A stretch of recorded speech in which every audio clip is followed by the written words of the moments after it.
Good evening. This is the 25th lecture of the lecture series X-ray crystallography and solid state chemistry.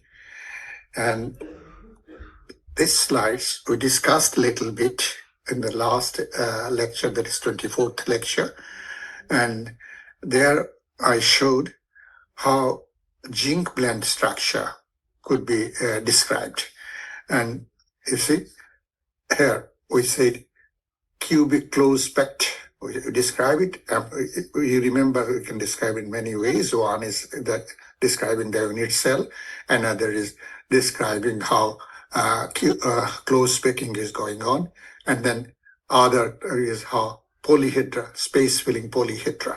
So if we take this one of these structure description, here we are showing the space filling polyhedra. The polyhedra is this is tetrahedra, zinc sulfur tetrahedra, and how it is linked, that has been shown here.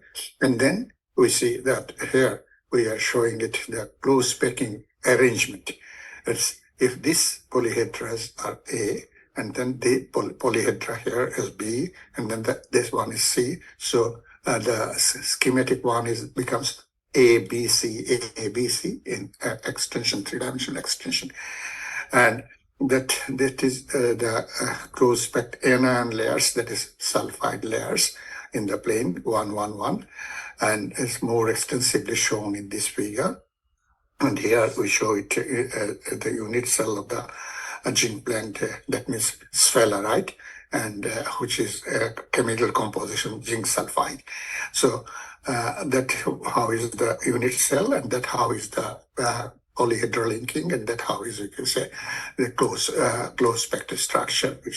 So here a number of, as I said, number of compounds which adopt zinc blend structure. Here we have few of them, and showing the cell parameters of the zinc blend structure. Here you see that copper halides, copper, and then beta manganese sulfides, which is red in color. And then we can see some beryllium tellurides, chalcogenides, and zinc selenides, and then silicon carbide, beta silicon carbide. And here we have seen that cadmium chalcogenides and mercury chalcogenides, and some of the boron nitride, boron phosphide, boron arsenide. These are having this zinc blend structure type with the cell parameters. You can see the variation of cell parameter depending on the ion size.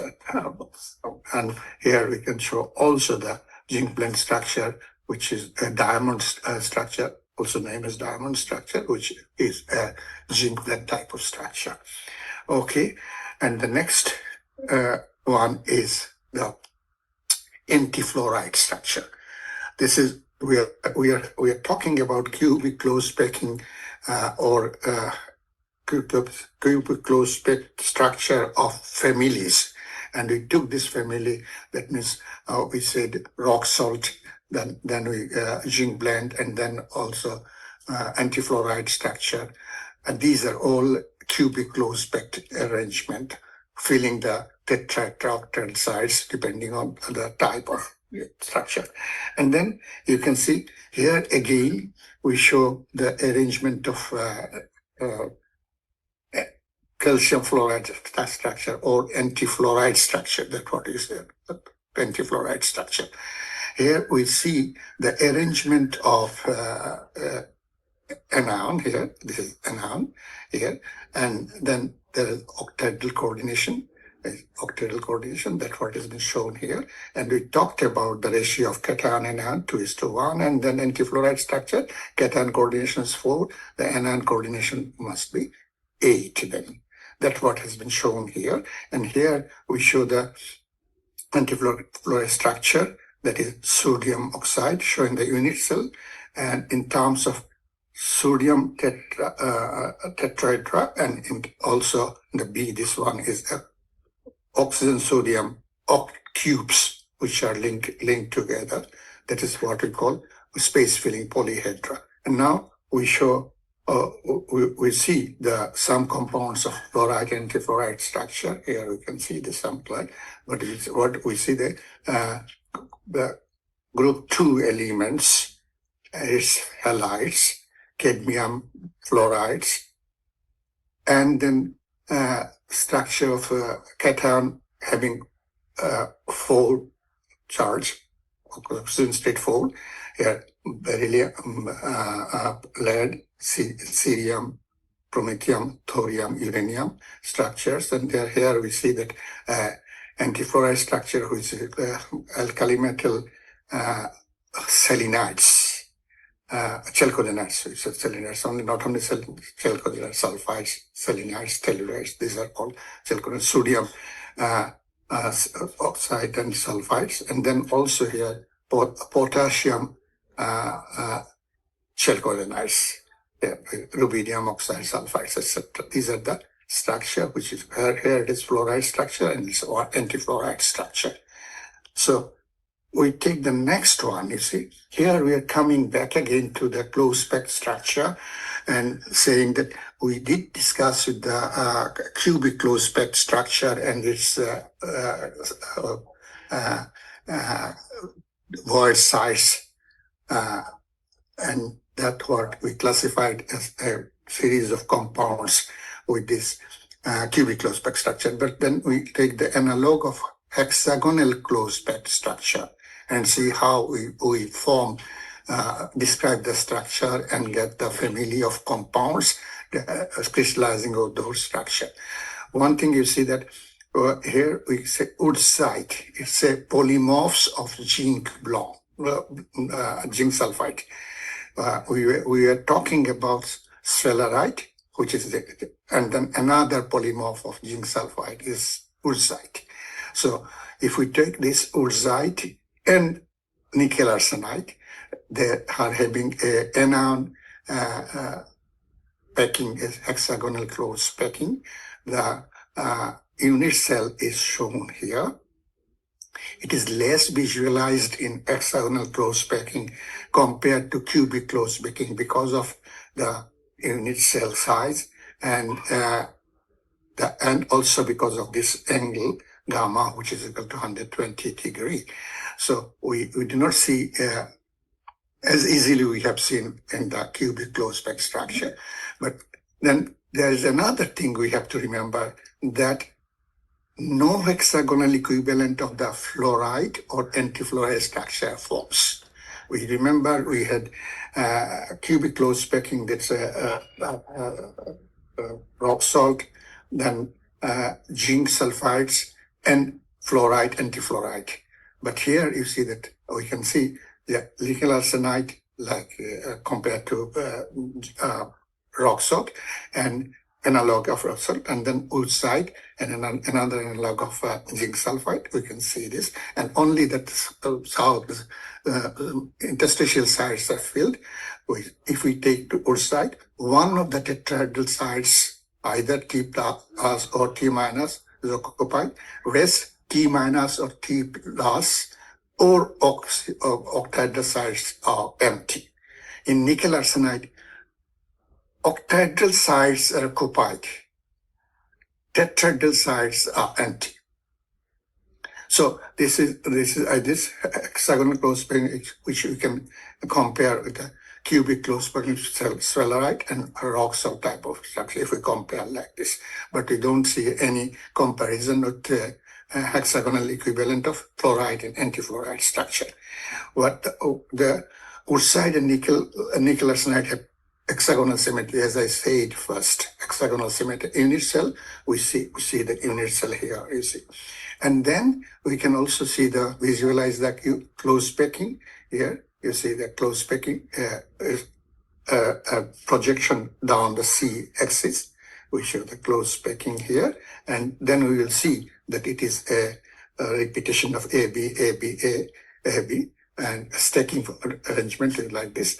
And this is the projection along, we are taking this, it is projection along C-axis, and we see this arrangement here in the, if we take the top hole, that we do remember that in this case we have 2 atoms in the unit cell. So here are the close packing, top floor atoms, and then we will also see that the bottom atoms also could be seen like this. And then we go for here that we are looking into now how the eutectic close packed ionic structure that we mentioned it enants may be pushed apart for the cations because cation may be a bigger size and then interstitial size. And then we can see here this arrangement of previous slides that we can see where are the cation in tetrahedral sites and octahedral sites. This is, if we take this one as T minus, this must be T plus then. This is the unit cell, and here we can see the C coordinates of these sites. Yeah, the C coordinate of this side, C coordinates of this size. Yeah, and then we can the next is there's another thing we have to remember, that if for hexagonal close packing, real hexagonal close packing, we will see that the C by A ratio, that means C parameter by A ratio. See, I mean to say that unit cell parameter C by A must be equal to 1.633. This is an ideal arrangement of hexagonal unit close packing, but we will see that this ideal arrangement is not always occurring in next slides. The interstitial sites available for the cations in an hexagonal close pack anions are shown in this figure. You see this figure. Okay, and then we can see this. I have shown that this. You see, if it is T1, another thing there is if we take this one as T plus, this becomes T minus. So that how we take this tetrahedral sites, it depends on the option. Either we can take T plus, or we can take T minus, depending on the arrangement and about the pointing the origin of the unit cells also. So here these are the nickel arsenide structure. You see how the octahedra being arranged together, corner sharing octahedra. You can see here we did see the tetrahedra, how tetrahedra be sharing its corner. So the next, if we take the next one, you see, then this H and I, this is the H arrangement of it's the nickel, the position of C 1/4 and another. This one is 3/4, and then this is the tetrahedral sides which we showed in the last slides.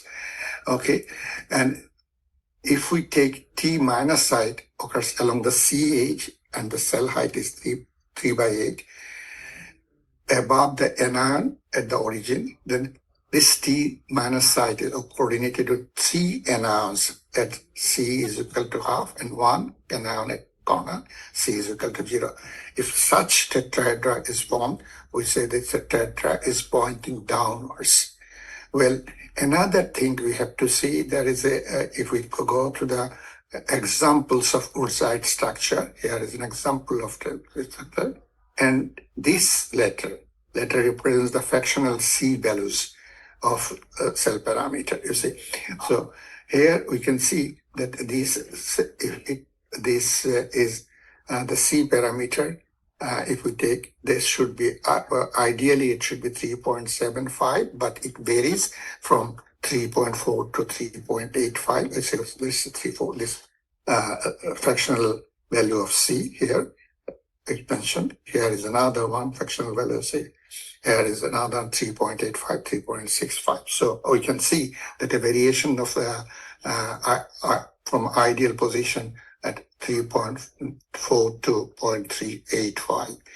Okay, this is how we are talking about the arrangement, stacking for arrangement. This is A, B, and if we see the octet side, this A, B, and this is how the arrangement, the polyhedral space filling arrangement of that. And if we take some compounds of Ulzite structure, we can see that this is the cell parameters A in Angstrom, this C, and here are what we see, the chalcogenides of zinc and barium oxide, cadmium chalcogenides, few of the cadmium chalcogenides there. You can see some intermetallic compound giving these structures. These are intermetallic compounds giving this structure. And if we want to see more about the examples, you can go through the crystal structure of Wyckoff and find these compounds which crystallizes the Ulzite structures. And now we come to a fusilated solid of a nickel arsenide structure. You see, the nickel arsenide. These are the compounds which crystallizes in nickel arsenide structure. You remember this one. This is a niobium nitride, delta form of niobium nitride, and platinum boride. These are anti-nickel arsenide structure. What we have to look that the value of ratio of Ca, if we consider, we can see that the approximately constant in Ulzite type of structure, but varies considerably in common compounds with nickel type of structure. It's very considerably vary in that structure. And why it is this? We can intermetallic compounds, and so some transition metal chalcogenides, and this is because the presence of metallic bonding which arises. And if we talk about Ulzite, that is more or less ionic, but fairly ionic, I would say. But then intermetallic compounds, which for nickel arsenide is responsible for the metallic bonding arises from metal-metal interaction in C direction.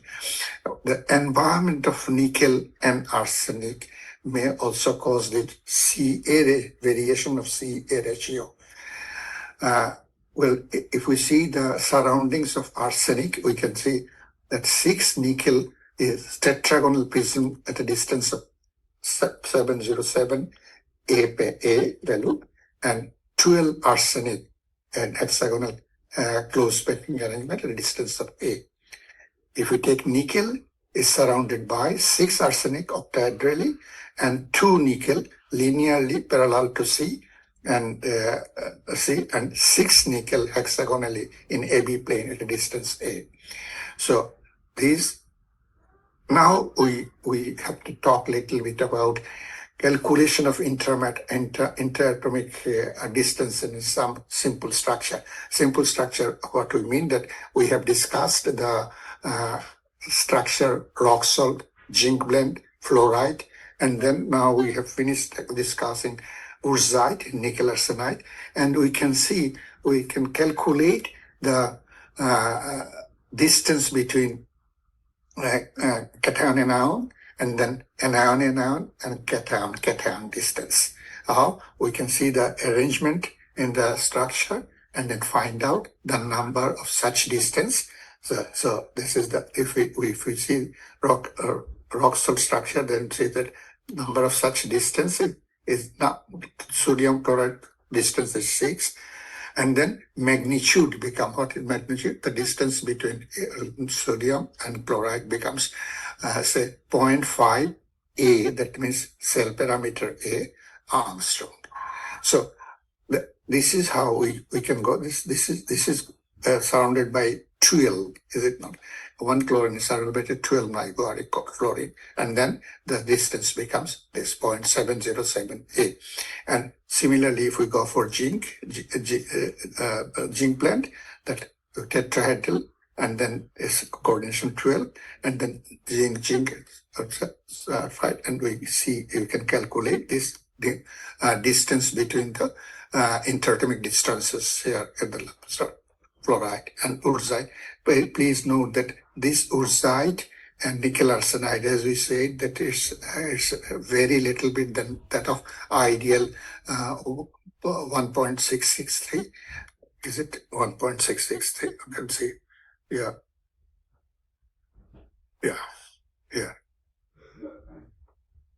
1.633.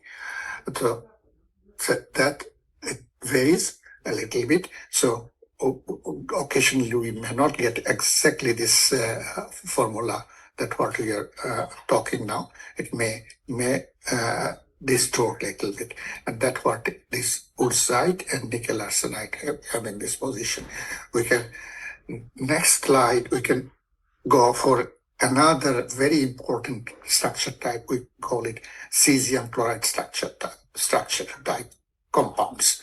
There are many of such in alkali metal halide, alkali metal cyanide, alkali metal ammonium chloride, and similarly ammonium bromide, thallium chloride, thorium bromide, thorium iodide, zinc sulfides, and some intermetallic compounds here, and there are also intermetallic compounds which crystallizes that cesium chloride type structure. This is the unit cell of cesium chloride structure. One thing we have to remember, this is a primitive cubic unit cell. Why it is primitive unit cell? The body center, this must, if it must be, if it is chlorine here, we should have called it body center cubic structure. But it is not a body center cubic structure because it's, this point here is the corner is being occupied by chloride ion, and this, what is that? Here we have seen that this is octahedrally coordinated by chlorine. So it is a primitive cubic unit cell of then cesium, chlorine sits in 0, coordinates, and cesium at half. So this is what we are talking about. The coordination of cesium chloride are 8 with interatomic distance 0.866 A. A means cell diameter. So we can see the cesium chloride is not a cubic closed packing. In a cubic closed packing structure, such structure, each anion should be with 12 other anions, and that's diverse. But in cesium, it is not. It's only each chlorine only has 6 chloride ions, and the nearest diverse. So it's arranged octahedrally. So some compounds, as we mentioned here, is that one more thing is lanthanum boride. You can see that we have also said that lanthanum boride crystallizes in, I'm sorry, here is a mistake. Lanthanum number 6 should be in the here. It's not like this. So lanthanum boride, this is how boride iron is. This boride iron is comes here, and lanthanum is oxygen plus 3.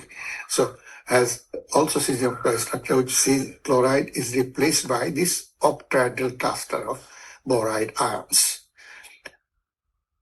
Though cesium chloride is not a cubic closed pack structure, but it links between the fluoride structure, which can be described as a primitive cubic area of anions, with cations in alternate cubic body centers in cesium chloride. All body and centers are occupied in cesium chloride structure.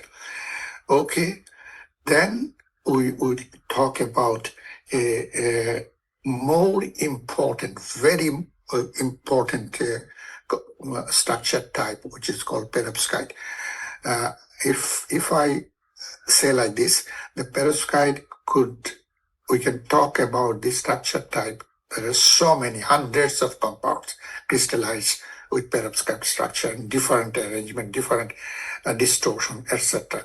We can probably give 4 or 5 lectures or maybe more to perovskite to describe all details of perovskite structure type of compounds. So I will just keep ourselves with this, that how we describe perovskite structure, that's what we say, and then the coordination of atoms where it does belong, and then we show some projection of the perovskite structure, and we also compare with the close packing of arrangement, whether we can describe close packed arrangement of perovskite structure type.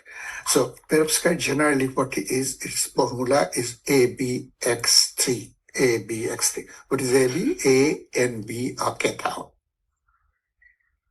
A very typified perovskite is strontium titanium oxides, which is a primitive cubic unit cell. That's what we show in A and B. What we are doing here, that if we take titanium here in the corner of the unit cell, and we can see that strontium is in the body center of the unit cell. We can also arrange like this, strontium keeping in the corner and the titanium in the body center. And then we can see also that if we make a close-packed arrangement, if we think about close-packed arrangement and we want to describe perovskite structure, what we will see that we have a close-packed array, not only with anion, but also one of the cation and anion together making a close-packed arrangement. And there are two ways of drawing the unit cell, what we have already taken. One at titanium cube corners and strontium in the body center. And the other that oxygen in the center edge. That's edge of the center. That's what oxygen sitting here. So these two descriptions can interchange, as I said, we can interchange this with the strontium and titanium, and halfway along the cube body of diagonal. That's what is. What I took, give you a reference here, M.T. Weller, Inorganic Materials Chemistry. If we look to it, we will see that it details, very details, not only this, but also we have we talked about other books in the very beginning of our lecture serial, that which are the books we can consult to let we understand about this structures and solid structures and the various types of groups of compounds which crystallize in the same type of structure we could talk. So what we do in the next lecture, we start with details about perovskite structure, and we will see that how very many different types of compounds can get crystallized in this type of structure, and we can see that how distortion occurs and can get a large number of oxides and sulfides and halides with this type of structures. For today, we can stop here, and in the next lecture, we start with perovskite structure and details and discuss a little bit more. Thank you for your patience, and we look forward to see the 26th lecture on structure of solids and perovskite structure and other more type of structures too. Thank you very much.